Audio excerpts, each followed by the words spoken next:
Greetings and welcome to Lunch with Lawrence, Season 2, y'all. We are here, Season 2. Listen, first season, I interviewed Cleveland entrepreneurs here in my house, individual entrepreneurs. This season, I am bringing couples to the table, guys. I'm interviewing entrepreneur couples. And for episode 1, I am excited to introduce to you Larese and Rashaunda Purnel. Welcome to my home, guys, for Season 2, Lunch with Lawrence. Hey, thank you for having us. We are happy to be there. I don't know whether to call you DJ Lawrence. I mean, what's the title today? No, but we're happy to be here. Yes, sir. Yes, sir, man. I'm so excited you guys are here, man. I'm excited to be back for Season 2. As you guys know, I have moved to, I recently relocated to Atlanta, Georgia, but I still reside here in Cleveland, y'all, and I'm still excited to interview the Cleveland entrepreneurs. So, to kick it off, guys, I have some icebreaker questions, just a couple questions before we get into the entrepreneurship as a married couple, right? So, you guys can answer these questions however you want to. And the first question I have for you is, when you guys fly on an airplane, do you prefer a window seat or aisle seat? I'm always in the middle because he wants to get the aisle seat. Yeah, I want the aisle seat so I can make sure I save her. So if I'm in the inside, I can't get to her, or I can't control our destiny. So well, you know that lady got sucked out the window seat. So maybe you supposed so I'll pull you back. I'll hold on to the other aisle seat and hold you in. But no, it helps us get quicker to the exit. Okay, okay, I like that. Penthouse with ocean views or a mansion with views of the mountain and forest? Big floor to ceiling window mansion or floor to ceiling window penthouse with ocean views? That's easy for me. I'm gonna let her answer first. Okay. Penthouse with ocean views. I love water. Okay. It's serene. Yeah. It's the only thing that relaxes me. Yes. Is when I hear water. Yes. So I love water. Yes. All right. Okay. If you could only have 3 apps on your cell phone, what would they be? You can only have 3 apps. Bank accounts. Mm-hmm. Instagram. Mm-hmm. 3 apps. I don't know what my third one would be. Maybe a stock app. Okay. Okay. First one will be the Bible app. Okay. Then it would be my bank app and an investment app. Investment app. Okay. So you'll get rid of the social media platform. Yeah, I would. Okay. Absolutely. Okay. All right.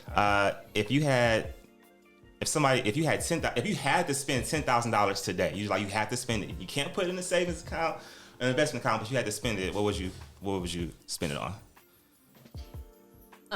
For me, because I had an experience. What day was that? When we came back last week, Friday. I was downtown and I seen a young man. First, before I even seen a young man, I seen a book bag and like a sweater by like this mailbox. I'm like, who left their stuff right there? Yeah. So I just happened to be looking down and I happened to look up and I see like a teenager. He had to be about 17 or 18. He had on some gray sweatpants and they were really filthy. Yeah. So I'm rummaging around my purse looking for some money. I had a $10 bill and I rolled out my window and I gave it to him. He was like, thank you. And he ran right into that store and grabbed him something to drink. And it just broke my heart. Like I was at the light just bawling, crying. But I had to go get my dog Jet to take her to the doctor. Yeah. So I was like, when I go back downtown, I wanted to just find him and give him some more. So I won't say I would give him the whole $10,000, but I definitely want to give him something. Way more than enough that he can have to sustain himself for at least a month. Okay. What about you? $10,000 today, you have to spend it. You have to do something with it, other than save it. Based on how I grew up, I would definitely feed the homeless. Yep. Just kind of staying true to what I've been doing in this community for many years. I would definitely go out and make sure we feed those in need. Yeah. Okay.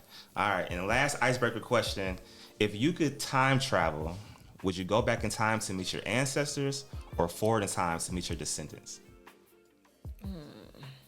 For me, because I talk about building legacies, I feel like they've already set the tone for what our future should look like. But I would want to meet my descendants to make sure everything I taught, I actually see it come to fruition. No, that's good. That's good. Same answer for you? I wouldn't say the same answer because I'm not where he's at yet. Okay. But not so much for my ancestors, but today just been a heavy day, so to see my mom. Yep, I got you. All right, awesome. Well, those was the icebreaker questions, y'all. This is a great question. yeah. I came with those this morning. Look, hey, it's a great morning. And this is my first time. Doing the icebreaker questions because I didn't do it last season. We kind of just got right into it. Yeah. And I was like, this time we bring something a little different. I like that. So my goal is to try to bring different ones for each episode. I may, swap some of these out and keep some, but we'll see. All right, y'all. So again, season 2, Lunch with Lawrence. I have Mr. and Mrs. Purnel here. I'm excited to interview you guys and talk about entrepreneurship. And I want to talk about like individual businesses, collabing, coming together. What does it look like being married and also in the entrepreneur realm when both of you guys have your own stuff going on? What led you into entrepreneurship and what was the first thing that you started doing? Well, the first thing that I started to do was open up my own beauty salon. Okay. So I've always done hair. I would do my own hair, and people would be like, "Who did your hair?" I'm like, "Me. I did my hair." And they'd say, "How much you charge?" I'm like, "I don't charge anything." So it went from me charging $10 in my house, in my mom's house on 105, Ooh. to me charging 20, then 40, and then I finally went to hair school, and I did that thing, and I worked in a salon for many years, and then the young lady, Demetria Francis, that owned Hair by DeFranco, she actually was selling it. So I'm like, I gotta get it. But it was just not so much money-wise, but it was just, I was scared. Yeah. No one in my family had owned anything, to my knowledge. I'm learning throughout the years that some things has happened, but what I can remember, like my mom and my dad, they didn't own anything. So I was frightened. Yeah. And my best friend, Maisha Wilson, she actually talked me into opening up my first salon. Shout out Maisha. Yes. Yeah. And Michi. Yeah. Yes. If it wasn't for her selling it, I wouldn't have, I probably would still be working for Hairlines by DeFranco. Yeah. Yep. But you took that leap of faith. Yes. And so it was Maisha that kind of drove you into going to make that jump. That's what's up. Yeah. That's what's up. She gave me my last $2,000 that I needed to purchase the building. Wow. Well, to purchase the business from Demetria. Yeah. Yep. That's dope. And that's good, like to have that, solid friends around your circle, because when people could see your vision and see where you want to go and they're going to help you get there, that's amazing. Yeah. So what about you, man? What was your first entrepreneur, the journey? Where did it start for you? So it started actually when I was young. I didn't call it being an entrepreneur because I didn't know no better. Yeah. But I think about even on Kinsman, 143rd and Kinsman, used to be a Save More. So anybody know Kinsman, remember that Save More. I had a whole little crew and didn't realize I was running a business then. We used to put people's groceries in their trunk. Because you couldn't push the cart through the bars. Yeah. So we used to grab when you came up, we wouldn't even ask questions. Yeah. We would just grab the bags. And I look up, I had one guy helping me, then we had 2 guys, and we had 3 guys. But I was a young kid. Then I, started where I started doing landscaping. So shout out to my, 8th grade teacher, Miss Kirkpatrick from Warrensville. What she did was she let me cut her grass. The next thing I knew, I was cutting everybody's grass on the street. So again, not knowing I was an entrepreneur, I created a crew. We, all the way down to when I went to college, they would call my mom and say, "Where's Byron? Is he coming to shovel snow? Was he cutting grass?" 'Cause I was so reliable at it, but we had a whole crew. But my first initial file with the state of Ohio business was when I was in college. I actually invested after I graduated in real estate. And I actually was going to be one of the youngest developers to build homes with a group who had been doing it in that community for years. And I invested everything I had in it and lost everything I had. Wow. So that was my first business. Wow. Yes. Wow. I didn't know that you your first was in the real estate business. Yeah. Okay. A lot of people don't know that story. I don't want to bring it back up because I still haven't got through that hurt. I probably need some counseling about it because it took me a lot of years to rebound from it. But again, I always believe in stepping out on faith, and I thought it was a good opportunity. Then the market crashed, and again, I put a lot into it, and it was something that if it would have went well, it would have changed my life. So again, I have no regrets about it, but a lot of lessons learned through the process for sure. Yeah. Now today, Rashaunda, are you still in the hair industry? You still doing hair? I still do hair, but I currently closed my salon maybe about 3 years ago. Okay. Best thing I could have ever done. Yeah. And now I'm working with a girlfriend of mine, Essence Divorce. Shout out to Essence at Style Bar. Because how long were you? You had the salon. Salon, yeah. From 2008 till about I love where I work at now, so I can't even remember if I've been there 2 years or 3 years. Right, yeah. What was some of your biggest challenges by running a salon? Micromanaging the people. Mm-hmm. Yeah, because I was always say in my salon, I was the teacher. So I would go out and learn different techniques, and they'd be like, "Oh, Rashaunda, how do you do that?" And I would even have other salon owners calling me to ask me questions. Where I'm at now, I am a student. When I got there, and it was the best teacher. I've learned so much from them young girls. Yeah. I've learned so much. I love the energy, just everything around it. So if I told Essence, if I was to ever create and open up another salon, it will only be if I just wasn't working there. Like right now, I just see myself I love where I work at. Yeah, and that's dope. And it's nothing wrong. And I like that. I like that you said where the younger people come in because they could teach us stuff. Yeah. Sometimes a lot of business owners get stuck in their own ways. Yes. Like even in the real estate business, for example, I've been doing this for I think 15 years now. And so as my property management firm, when we take on properties from like these old school landlords in 2022 where they're still picking up rent from their tenants, right? Right. And so, my company comes in, we deliver a welcome letter and say, hey, we not picking up rent, okay? You're going to pay Cash App, PayPal, Venmo, Zelle, Apple Pay, credit card. We offer all the electronic ways. And some of these older tenants that have been living in these houses for years dealing with these old school landlords, they can't convert. They're just like, oh, well, can you come pick up a check? Can you come? I'm like, well, no, we got 400 properties. Why would I go? We not about to come pick up no check, or no money order. You can come drop it off to us. But I like that you aren't stuck in your ways, and you allow the younger generations to come and teach you things, and you can take that and go far with it. So that's pretty dope. So Larese, I messaged Larese. We were texting back and forth when I was trying to get you guys on the show, and I was asking Larese about the different businesses that we have, right? And I'm gonna just name off these businesses real quick. So Larese Purnel, co-founder and managing partner of CLE Consulting Firm, co-owner Black Box Fix, founder and chief visionary The Real Black Friday, which I definitely want to get into that. And then you two, both of you guys, co-owner of 1178, which I would love to learn more about as well. So, Larese, let's talk about, let me pick and choose which one I'm with. Let's talk about the CLE Consulting Firm. That is a firm where you are pretty much like handling like taxes and so we do accounting, tax. Okay. So we do personal and corporate taxes. Okay. And then we do payroll services as well. Yeah. And the newest thing that we've added, we do financial and business consulting. Okay. So give people strategy, like say, for example, even in your space, a lot of developers will call us and say, hey, can you do a pro forma? Can you do a cash flow analysis on this project? Yeah. And we'll do those as well. So yes. One of the things that you didn't mention in this was that you also wrote a book. Yes. What's that book called? Financial Foundations. Yes. And what made you get into that financial realm? Because you told me you was doing the real estate stuff. Yeah. So where did that piece come into play?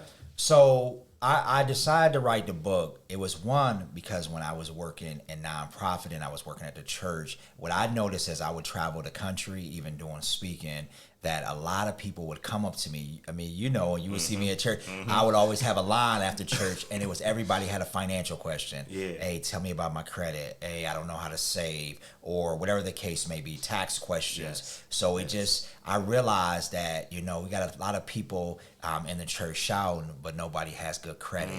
Nobody has any money, shouting with no savings. Yep.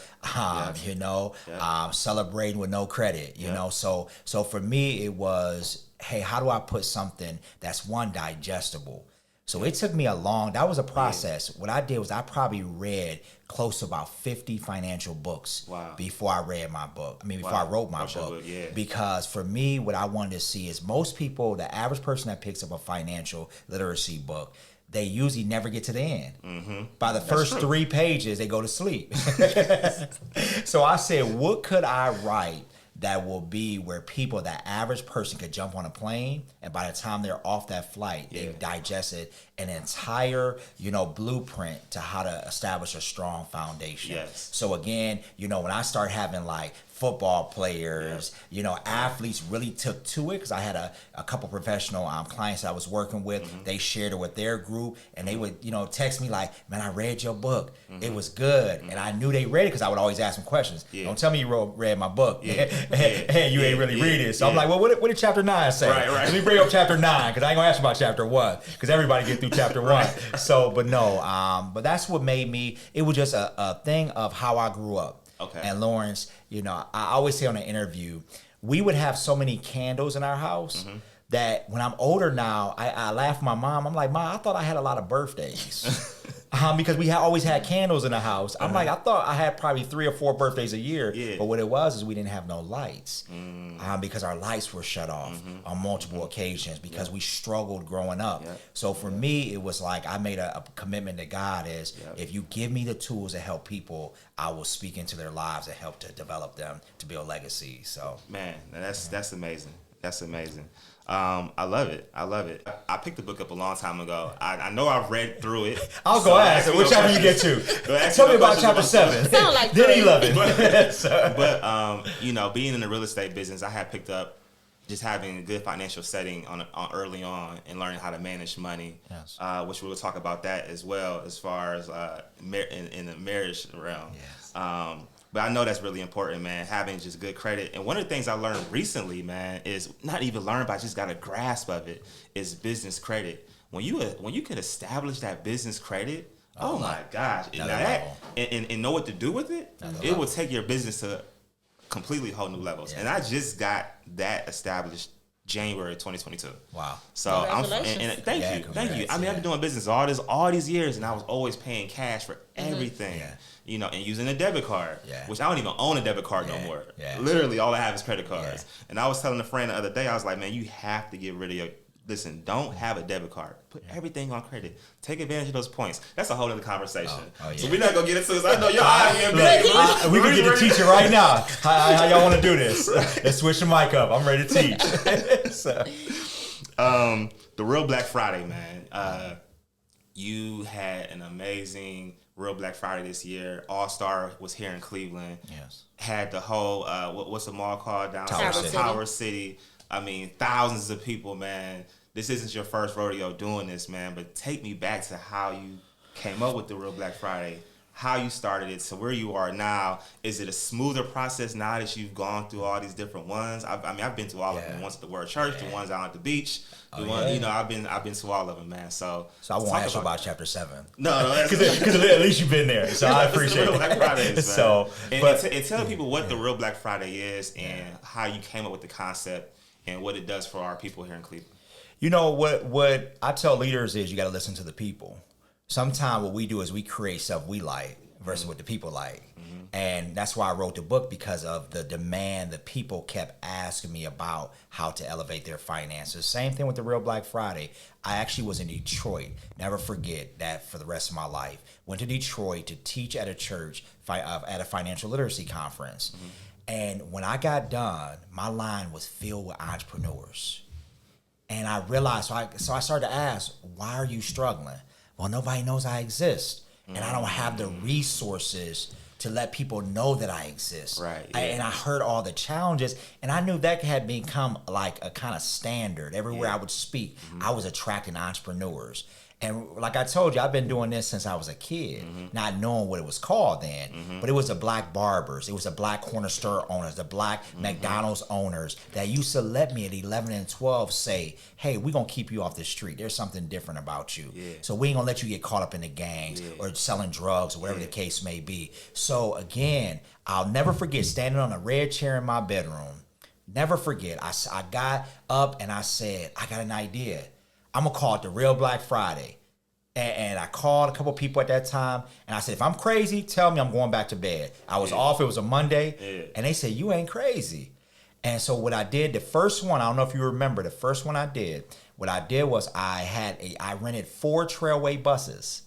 And I took 200 people, and I said the first 200 people to get on these bus, we're going to call it Get on the Bus, like the movie. Yeah. And what we did was we hit black businesses all around Cleveland. Oh, yeah. I filled the bus up. Yeah. And by the time we were halfway through, I looked behind us, and there were cars even trailing us. Wow. And we were just hitting businesses all throughout Cleveland. And right then, I knew we had something. Yeah. And so for me, it was all about the foundation of the Real Black Friday is about bringing access and exposure to black-owned businesses. Yes, and so many. And to create educational and networking opportunities. So to this Real Black Friday during NBA All-Star, it goes back to the premise, access. Because access and exposure is what changes all of our lives. Yep. Think about that vacation you went on and you stayed in that penthouse and saw that ocean view. Now you can't stay on the bottom floor next to the cashier no more.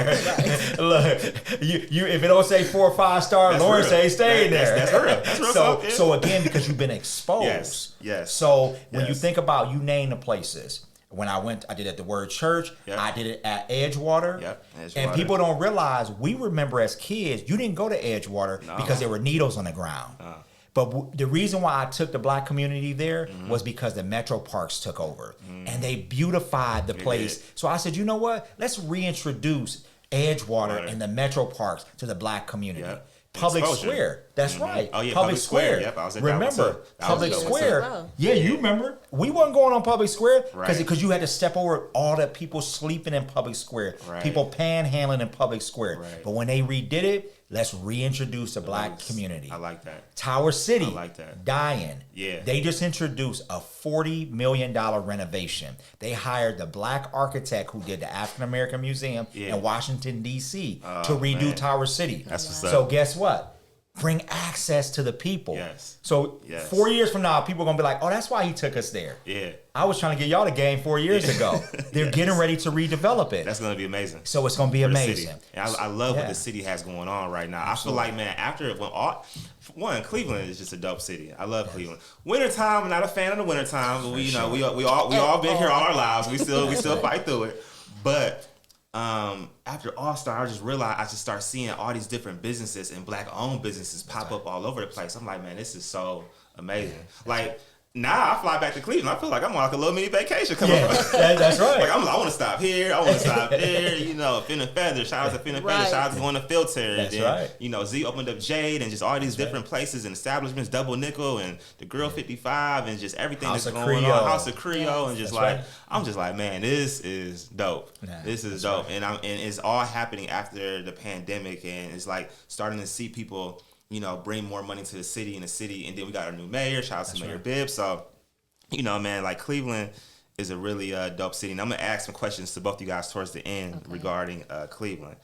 Let's talk about this 1178. What is that? What's going on with this? What's 1178, Rashaunda? Well, it's the year that we both were born. Oh, okay. Yeah. Okay. And so we created this business actually for our book and then our other avenues that we have going on right now. Okay. Is it too early to discuss what 1178 is? We kind of want to put out there just yes. We don't have to. Yeah, no. We want to. So we're gonna, like Rashaunda said, we're gonna launch our book through there. Mm-hmm. Okay. So we actually are gonna get back into the real estate space. Yes, that's something that I've always wanted to do. Yes. Because I just living where we live and just seeing like certain houses and landlords, I've always wanted to be a landlord and give them an experience that typical landlords don't give you. Mm-hmm. Like they go up on your rent and I'm like, well, you didn't even come in here and pay. You didn't give me a new ceiling fan. You didn't do anything. So I just wanted to be able to have that experience and just come in and give someone something to where they love living in my property. That's what's up. That's what's up. So with that being said, I have some questions. A few more questions. One, you guys are coming up on your 1 year anniversary soon. June 19th. June 19th. It's around Juneteenth. Yeah. It is Juneteenth. It is Juneteenth. Okay. Man, first and foremost, let's just talk about how dope the wedding was. Okay, the wedding had the whole city invited the whole city out to the after party. I walk in the after party. I'm like, dang, like this is. Hey, I didn't leave till like almost 3 a.m. Like we shut the place down. Shut the place down. We're talking about just open bar, amazing desserts, food everywhere. I mean, just all different type of stuff, man. You guys did a really amazing job, and that's just. I mean, just super dope. to put that on for the city. You know what I'm saying? Like, I think that's just amazing. So that's dope. So, hold on, Jamie, how we doing? You good? Yep, I'm all ready to go. You ready to go? The restaurant real quick, and then I can get you guys served up. Okay, all right. Let's talk about how you guys met. Real quick. You want me to tell a story? Or Tell the story, baby. Yes. So- How did you two meet? So I used to always see him at church because he would greet people or be waving, but I never knew who he was. I did see him with my best friend before, but all I knew is he was a light-skinned, heavier man that wrote a book. That's the only thing that I knew about this guy. I had to tell I was married. You got to stay away from me. I'm married, girl. No. We at church. Stay away from me. So I never knew. So one day, me and my cousin, we were going to Cedar Point. So I was going up there from work to go pick up some Cedar Point tickets. It was the Black Box Fix on Salisbury off of Lee Road. Him and his kids in there. I walk in. I'm like, hey, I was with my cousin. I had my smock on and everything. Yeah. So I saw him and that was it. I would say maybe about a week or two later, they were going to go down Lee Road and change it into the Fixed Bistro. So they were having their grand opening. Once again, I'm leaving from work, got on my smock. I'm like, I got to go up there, Eric cooking. I'm going to get me some lunch and head back to work. So I'm in there and I was about to leave. And he walked up to me and said, I've been trying to flirt with you. I felt weird. Like, who tells you they trying to flirt? But I was like, I have been married for 17 years. Look, I had snatched I ain't had no game. Look, I had no game. I'm like, I just went up here and grabbed like she in my spot. I can say whatever I want to say. So I snatched my hand away and I was like, And I got immediately in the car and I called Maisha. I said, Maisha, that man that's your friend that wrote that book, he's married. He just told me he tried to flirt with me. She was like, what? So fast forward, I go to work. She was like, well, I'm about to go up there. So she ended up seeing him. He ended up telling her he was divorced. When she got in the car, she called me like, oh, he's divorced. I was like, I'm about to say, even though I didn't know him, I just felt like he was one of the good guys. I knew that could not, he was not about to try to step out. So fast forward to all of these rumors and stuff, like I took this married man. That is so far from the truth. I never even knew who he was. So, and I wouldn't have done that, first of all. And you know, and then people keep their stuff on private. You know, like when I'm divorced now 2.5 years, but when we went through it, we didn't tell everybody. Right, you just like, hey, I'm divorced. People didn't know. And hey, I'm married. People didn't know, and then eventually word got out. But you know, that's what's up. How did you know she was the one? You know what? The funny thing about it is, I wasn't even ready to date or looking to date. Yeah. But when I saw her, I'll never forget the day. She was standing at the counter. And she had her little polka dot, you know, I remember the scarf she had on, the smock. And it was just like, I was sitting there with my kids, and I was always very careful bringing people around my children. So I was like, I can't flirt too hard. My kids going to be paying attention, especially my daughter, like, who is that? So, but I saw her and I said, oh, I got to have her. And I had never said, because a lot of people, you know, who don't know, but I lived, you know, I got married when I was 19. Wow. While I was in college at Bowling Green. Yeah. And so, again, when she talked about I didn't know how to flirt, I didn't. Yeah. I got, before, you know, I was, even at a ripe age, I was married. Yeah. So I hadn't dated, you know, through college and all that. Yeah. So for me, you know. Your game was weak. It was real weak. It was so weak. Now, this is a funny part, Lawrence. So everybody thought I had lost my mind. Now, you probably remember this transition. I literally, the first date I went out on her with, all I owned was suits. People at the church used to call me Suit because I always had a suit on every day. So I had a closet full of suits. Now, if you want me to wear a suit, I got one for you. Tell me what color. But when we finally decided to go on a date, literally, I went to Next in the mall. And I remember telling the girl, whatever the newest thing is, just give it all to me. Newest shoes, newest jeans, newest sweater. So when I came out of there, look, people was like, Larese, what's going on with him? So people was like, oh, this dude, she done turned this dude out. He looking like he from the block right now, from the boardroom to the block. So, but I literally didn't even have something to wear with her on my first. Like, I was nervous. Like, what should I wear? I was calling people, like, what do you wear on a first date? And I was nervous to go on the first date with him because I'm like, I don't have no suit and dress up clothes. She I don't have work a in tuxedo a on. salon. I don't wear Yeah. corporate clothes. So Yeah. it was nervous for both of us. That is funny. But when we stayed, so to answer your question though, in a long way, what we did the first day was at Nighttown. Okay. Took her to Oh, yeah, I Nighttown. remember we Nighttown, yeah. we hung out Cedar. there. Yeah. We shut it down. Okay. So we noticed that every date we went on, our first probably 6-7 dates, every place we had the reputation we shut places down. We would talk so long, and it felt like high school. Yeah. Where you stay on the phone Yeah. and you go to sleep. Right, No, you right, hang up. right. You hang up. Yeah. We would wake up. It'd be 5 a.m. We still on the phone. I'm like, hello. And she But how still- different Yeah. people thought we were, we found so many similarities. That's what's up. So it was just very, very, I don't know, it was just good to talk to Yeah, someone yeah. that I perceived to be someone else. I was prejudging him, Yeah. as I'm sure he was prejudging me. And once we got to open our mouth and have a conversation, it was like, oh, wow. Like, so for me to able to be free and be myself, I told him so many things about me, just probably our first couple of days of our first couple of months of dating, because I'm just like, if he's gonna be the one, I'm all in or nothing. Yeah. Yeah. So Yeah, and I promise you, my tires show because when she told me, I was like, pull off. Oh, I didn't mean to pull off. Reverse.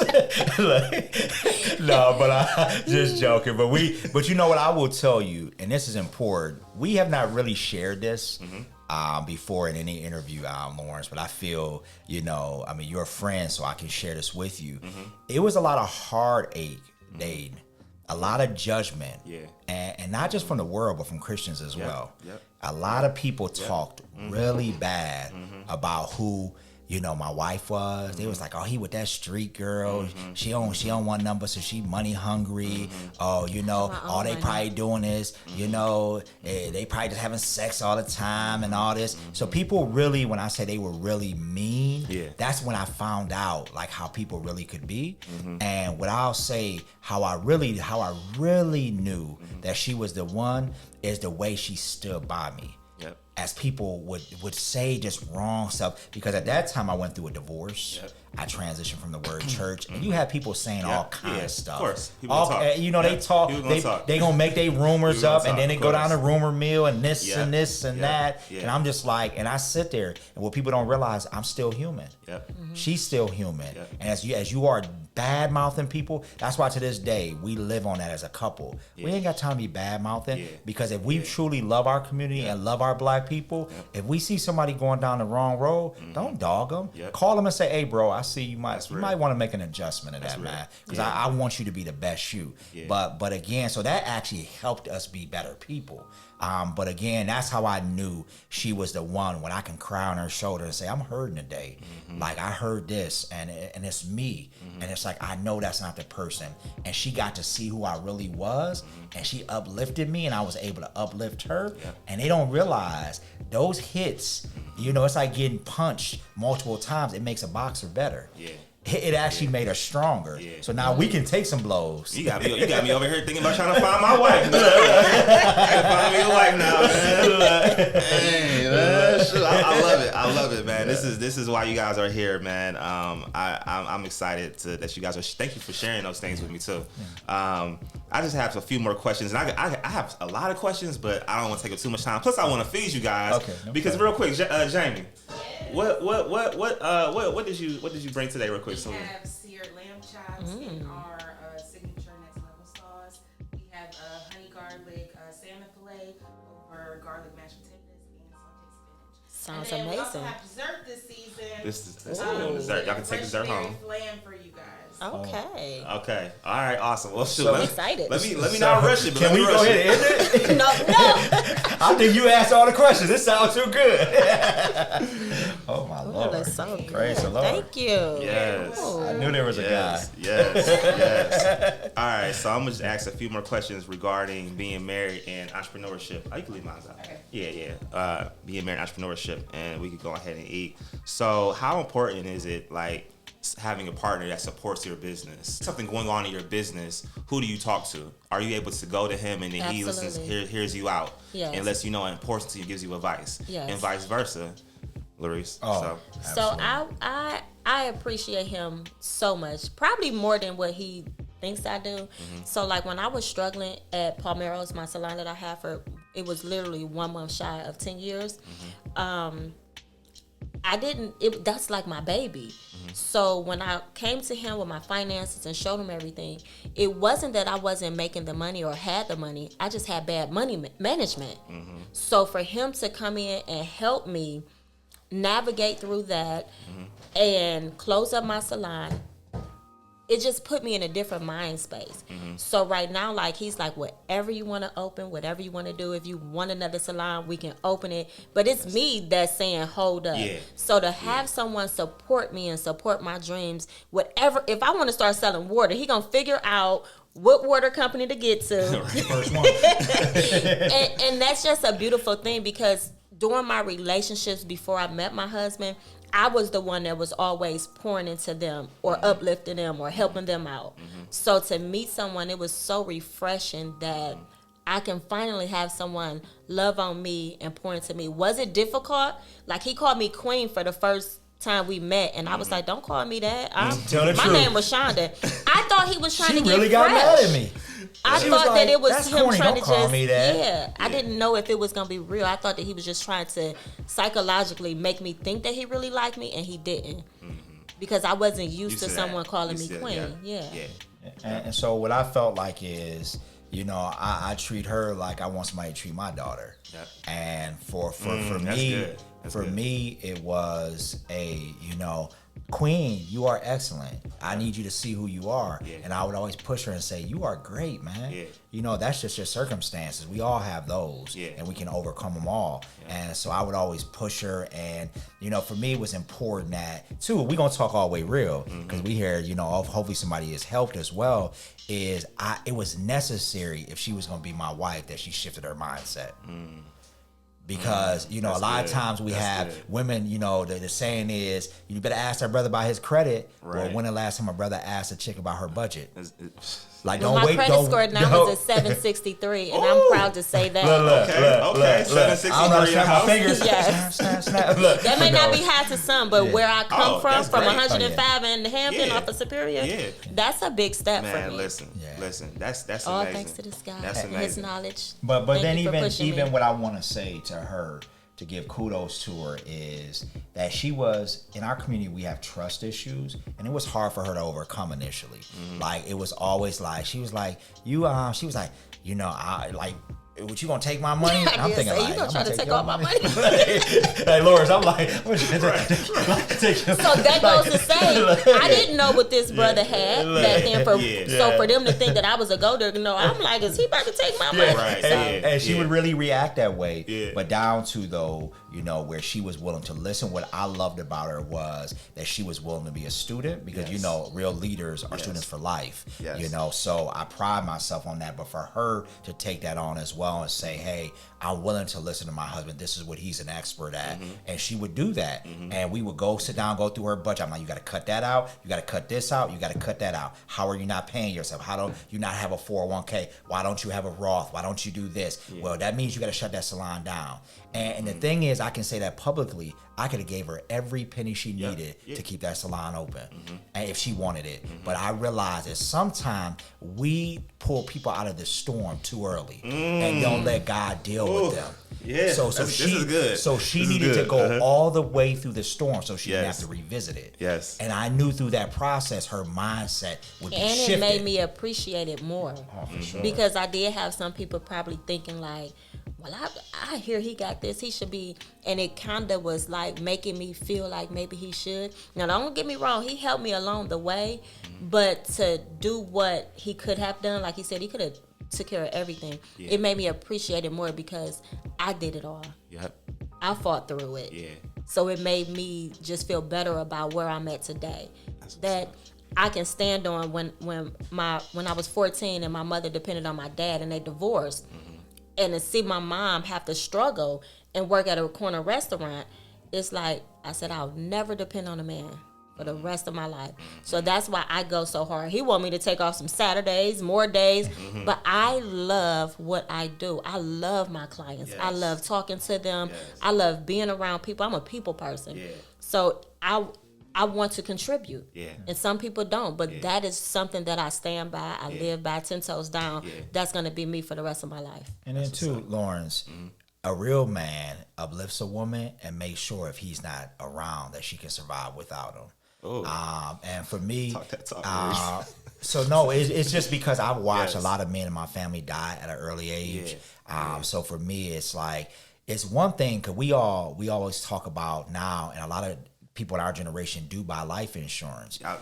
But the biggest thing to it is, it's not just buying the policy.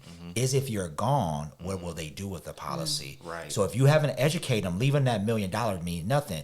Why does 85% of NFL players go bankrupt 3 years after being in the league? Why does most people who hit the super lotto go broke? It was never a money issue. It was a mindset issue. So for me, it's like the education that I give her is because if I'm not around, if God forbid we didn't work out, I don't want people to be like, man, she was nothing without him. Look at this. Right. I want her to say, no, You gonna level up. you leveled up. Yeah. So that showed the next person, like, oh, he would. That's a real. No, I'm just joking. Ain't gonna be no next person. Right. God forgive me. I ain't Oh, gonna. I thought I you ain't said speaking that that. Look. Oh no. Look, I come back from the grave. No, I'm joking. Listen, I don't want you guys food getting cold. But just a couple more questions. I don't want y'all eating and smack. Yeah. Oh, no, you're good. and Jamie, we got I'm gonna take microwaves, care I'm of sure. I'm gonna take care of you. Oh, you listen. Oh, so you good? You good? Listening, I love Okay, it. cool. So just a couple more questions, guys. Some kind of fun questions. Vacation. Larese, how often do you take your work on vacation? Every vacation we go to. Hey, it's hard not to. I'm in your shoes. I'm in the same way. I'm I have learning. to take my iPad every time I travel. Yeah. And I have to work just a little bit. You know what? But that's the part of it. Everybody thinks they want to be an entrepreneur, but you don't really know what it means to be. So it's a difference. I'm building an enterprise. Most people are building a business. So what that That's real. takes another level. Yep. And the reality, while I'm in this process, I can't shut down. Yep. So at some point in my career, I'll be able to sit back and take at least slow down a little. Yep. But right now, everybody has a season in their life. Yep. And right now, I feel like it's my season to my next level. And Rashaunda, how did you learn to be okay with that? It's much better. When we Okay. first started, it was like terrible. Yeah. I would just be waiting. I would just be sitting in the hotel room waiting on him to finish. And then it got to a point where he'd be like, okay, he'll get up before me, though. That's one thing Yeah, I he will get up say. early. He would Early get up bird gets the and worm. handle that. Yep. The only thing sometimes that frustrates me is that I don't know that he have multiple things to do. So he might be like, come on, let's go. We got a dinner at 7. But then like at 8:15, he might be like, I got a call. So you mean to tell me we about to be sitting here in silence or you got to go away? Like, just tell me so I can get prepared for everything. Right, yeah. But besides that, I know what it means, and just hearing his passion, Yes, I very support him. passionate, yes. So I just figure out how to navigate and do my thing. Like we just was in Nashville. He had to work. He was for the Cleveland Leadership Program. Yeah. So I just went, shot, ate, Yep. just, hung around, and I actually got some rest myself. Yeah. So I'm more understanding than Okay. I was in the beginning. Okay. We almost, 7 years in. Okay. In total. Yeah. In total. Dope. How do you celebrate each other's wins? Like winning, you land on a big deal. It's like you call, like when you or you so used to the Lord. big deals, you don't even celebrate no more. I feel like deals should always be celebrated, right? Yeah, So what are ways that you guys celebrate collectively on those just on wins? I'm sure I can do a better job. But Larese moves so fast. Soon as he closed one deal or tell me about something, he got another idea. So like he don't even give himself time to celebrate the moment because he's starting. So I be lost a little bit. Yeah. So I would say, I was actually going to be honest and say that sometimes right now in a season of just moving and building and developing, sometimes it's like we're jumping from thing to thing. But one thing is, it's so important because through this process, don't ever forget, the woman I met and understanding like the good parts of her, but the areas that she struggled in. So for me, I feel like it's always going to be my job to continue to build her and let her know that she is great at everything she does. So when she does something, I'm like, babe, you the bomb, man. Look at you. That's Like important.